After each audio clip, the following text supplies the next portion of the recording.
नमस्कार मु नरोत्तम दास अध्यक्ष परिवर्तन किशोर निशा मुक्ति पुनर्वास केंद्र चौद्वार कटक।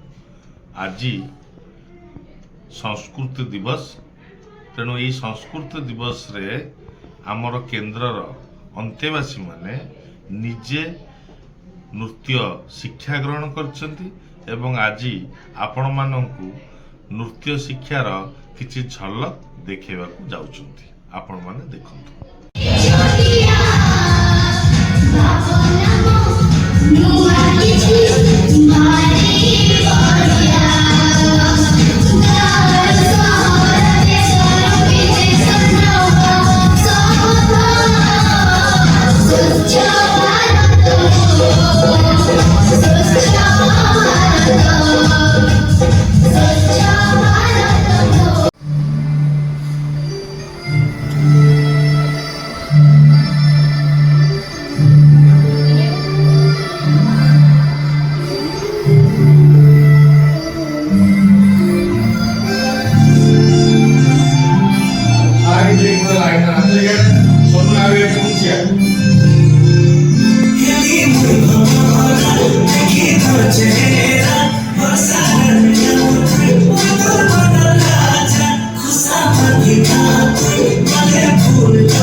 आज्ञा देखिले तो आमर जो अंतेवासी माने किपरि नृत्य परिवेशन कले निश्चित आपन भल लगी तेणु दयाकरी आमर यूट्यूब चैनल को शेयर करंतु, सब्सक्राइब करंतु एवं लाइक करंतु। धन्यवाद, नमस्कार।